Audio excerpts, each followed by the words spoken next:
Professor Bartoli, welcome to Yerevan and thank you for joining us today. Happy to be here. It's my first time in Armenia, so I'm delighted to be here. So let's start our interview. You are the member of the steering group of the Global Action Against Mass Atrocity Crimes. You have been working also on the issues related to conflict resolutions and genocide preventions. What do you think? Are the existing international mechanisms and tools sufficient for effectively preventing genocides and other crimes against humanity? Absolutely not. There is no way that the international mechanisms are sufficient, because if they were, we would not have genocide, we would not have mass atrocities, we would not have the many examples that we do have, unfortunately. Even in this century. Even in the past, but even today. So it's not... genocide and mass atrocities are clearly not something that happened only in the past or primarily in the past. It's clearly happening today, and is unfortunately something that reveals the incapacity of the international community and national actors to recognize the importance of the issue. My reaction is simply that, to a certain extent, no mechanism will ever prevent anything. Genocide is a human crime. It's something that humans do. The result is the product of humans genociding other humans. Humans do not naturally genocide themselves. They don't happen to like genocide. So they are genocided in many ways.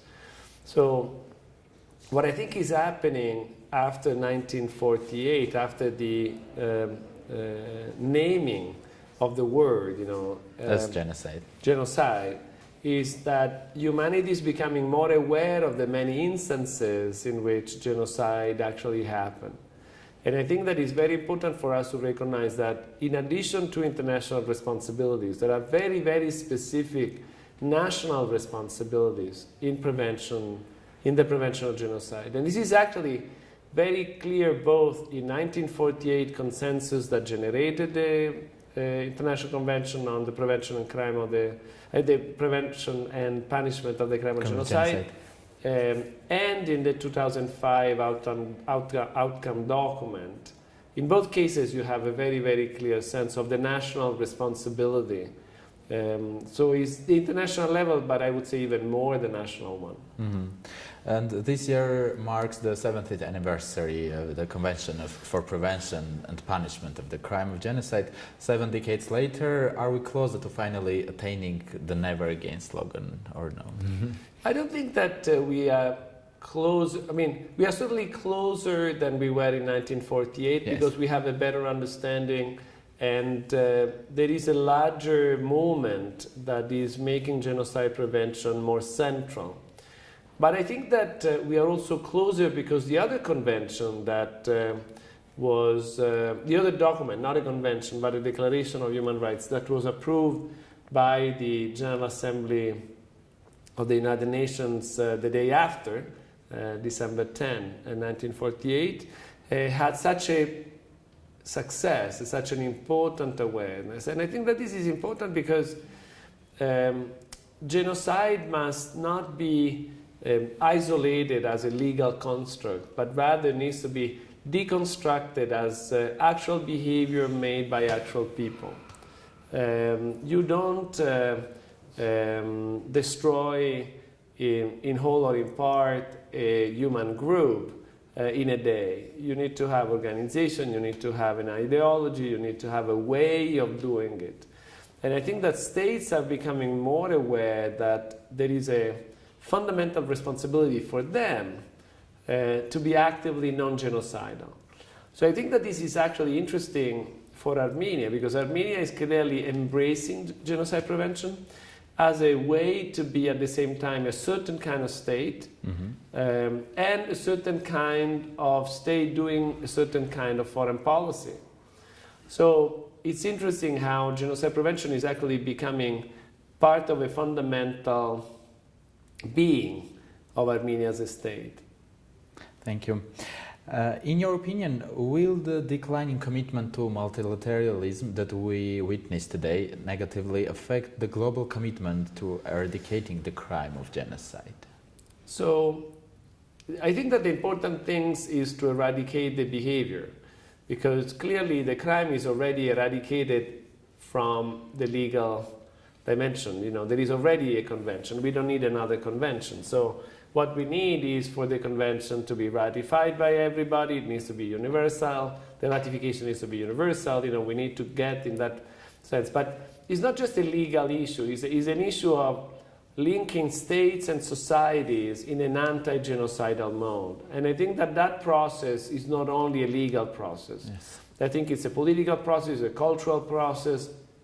And I think that states need to realize that genocide is not good for them, that it is not good to genocide anybody, it's not good to the long-term viability of a country, and that any country, anywhere, should refrain from any genocidal option based on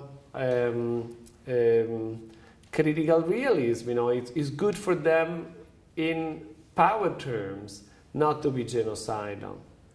And now let's speak about the role of civil society. Could you briefly present the main conclusions and findings of your publication, Negotiating Peace, the Role of Non-Governmental Organizations? So, I belong to a group that is called Community of Sant'Egidio, that has a long history of friendship with Armenia and was instrumental in bringing peace to Mozambique. And so between 1990 and 1992, the community participated in the mediation process. Two of the community members, the president and founder at that time, Andrea Riccardi, and a priest, Matteo Zuppi, were part of a mediation team of 4. And we witnessed this emergence of peace in a country that had 1 million deaths on a population of 10 million people. So a very intense civil war that ended, and peace was established in Mozambique for the first time, because Mozambique was never independent, never at peace, never united before. It was a Portuguese colony before. So having witnessed that experience, I dedicated my life to understand that peace. You know, how is it possible that humans that went through so much were able to find peace? How is it possible that after such a great horror, you know, you have this possibility of peace? And I think that the role of NGOs was very important in that particular case, because it was inviting a future that the parties could not see by themselves. So it was more an encouragement or an accompaniment rather than a power game. And I think that we are very often constrained by a very rudimental understanding of power. I think that there is certainly the power to kill, the power to oppress, the power to control. But these are just some of the many forms of power. By asking questions to me today, you are inviting answers. So in many ways, you are making possible for me to say things that I would not say if you were not asking me.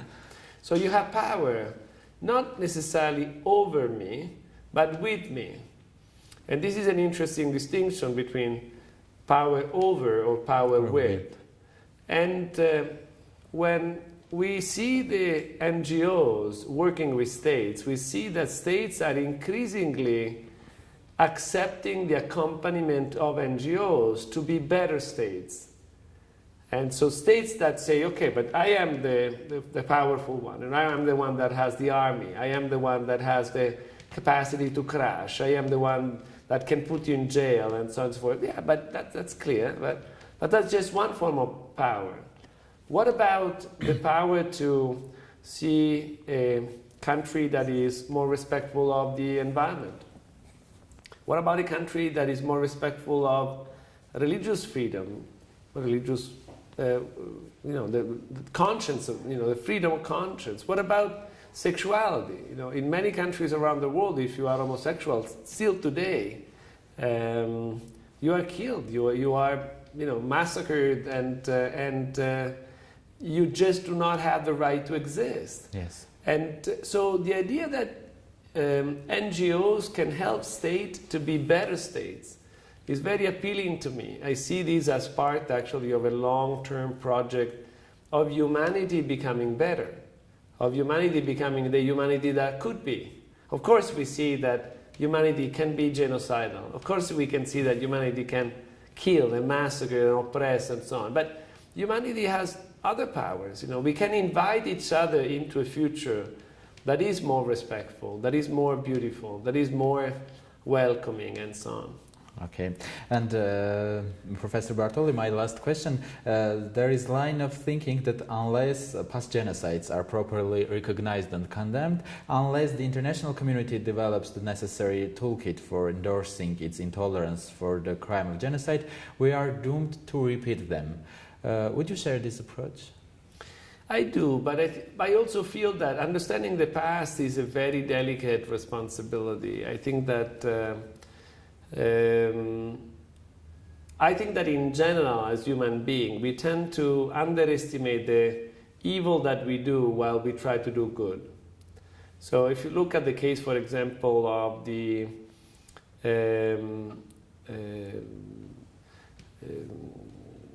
religious school in Canada that is rightly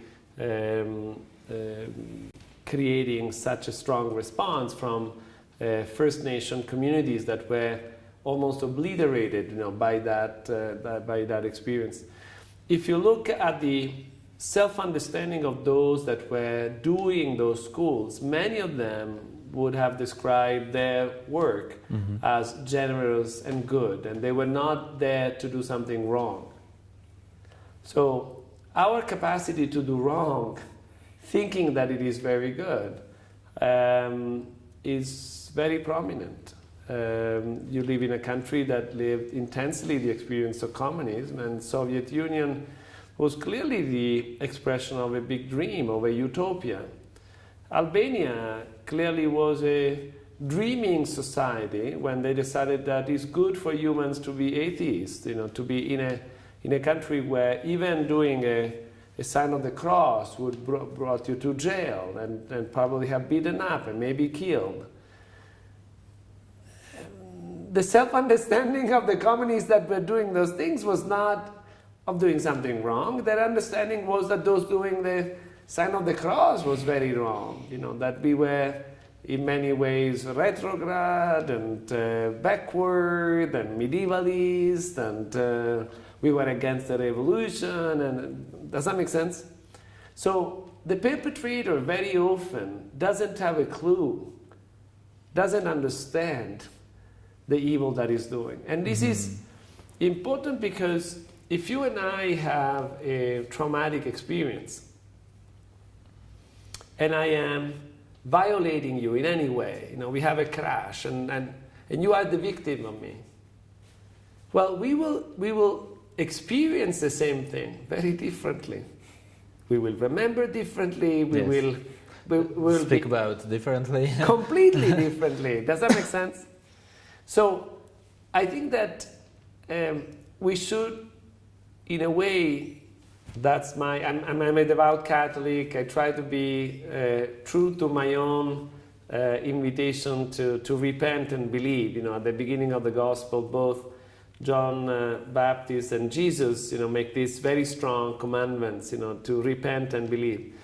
And I believe that I tend to trust conversion processes more than institutional processes. I think that one of the great gifts, I think, actually, of Armenia to the world is this deep spirituality that was able to survive even through Soviet times. I'm sure with difficulties and not easy time, but I think it's an important reminder that, in a way, you are not just humans because you are born biologically. You are humans because every day you are born to yourself in conversation with others. You are born by your father and mother speaking to you. You are born by your family remembering you. You are yourself by listening to your music, having your cup of coffee, smoking your cigarettes, and do whatever you like in your life. And so I think that the responsibility that we have in relation to past experiences is to learn. And it's very difficult, it's very painful to learn from trauma. It's very, very difficult. So I think that yes, we need international instrument. Yes, we need to respond to the deniers and so on. But I think we need to be very conscious, very, very aware of the difficulties of this process of understanding through trauma or after trauma, and how that process can be encouraged and supported. Thank you very much for this interesting interview, and hope to see you in Yerevan, in Armenia again. Indeed, indeed. Thank you. Thank you.